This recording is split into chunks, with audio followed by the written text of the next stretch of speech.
Okay, the preseason is officially over. All that grueling training is done, and for the world's absolute best sailors, the first major showdown of the 2026 season is finally here. We are talking about the 470 European Championship, the first big test in that mixed-gender boat that they'll be battling for Olympic gold in. The stakes? Well, they couldn't be higher.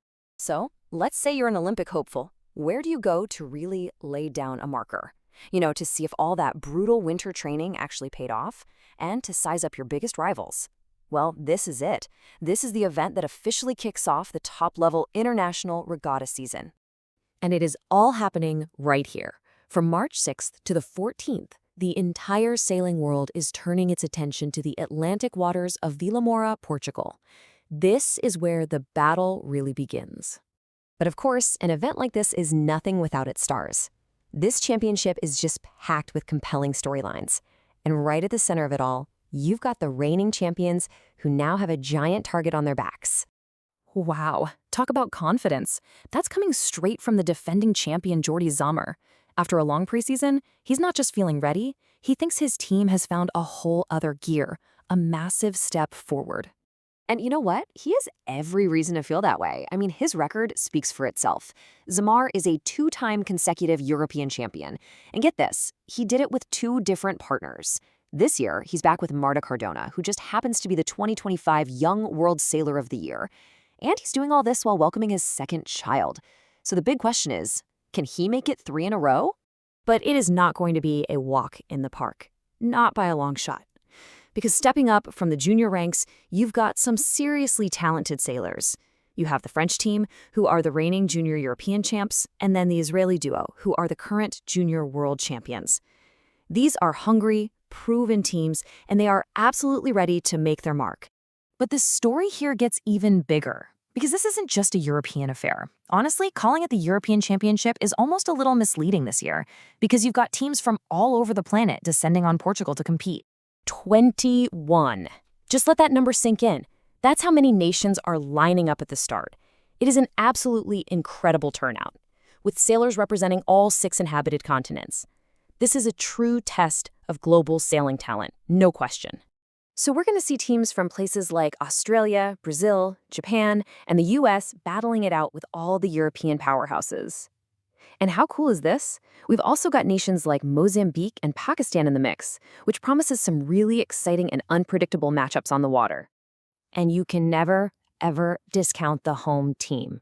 Portugal's Diogo Costa and Carolina João are definitely a crew to watch. They know these waters better than anyone, and believe me, that local knowledge could be a massive, massive advantage, especially when the conditions get tricky. Which actually brings us to the racecourse itself. Vilamoura isn't just a pretty backdrop. It's a real challenge. The Atlantic Ocean here is a formidable opponent that every single sailor is going to have to figure out how to tame. And who better to explain it than the local sailor himself, Diogo Costa? Like he says, Vilamoura can throw literally anything at you. It's not a one-trick pony.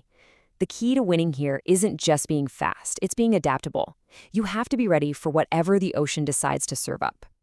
For example, one day, you could get these light, shifty winds from the southwest, which turns the race into a slow, tactical game of chess. But then the next day, you could get these powerful offshore winds from the north, transforming it into a high-speed, physically brutal drag race. The best teams, they'll have to be masters of both. And this isn't Vilamoura's first rodeo. Not at all. This venue has a proven track record. It hosted both the World and European Championships back in 2021, and then the Junior Europeans in 2022. It is a world-class stage, trusted by the sport for its biggest moments. So, when you get the world's best sailors, all gathered at a legendary venue like this, what are they really fighting for? Well, it's about way more than just a single victory. It's about building a legacy. See, the overall winner doesn't just get a medal. They get their name etched on the Kevin Burnham Trophy. And this is a huge deal. It's named after an absolute legend of the sport, a 2-time Olympic medalist. Winning this trophy connects you directly to the history and the heroes of sailing. It's a piece of history. So while a European title is on the line, trust me, everyone here is thinking bigger.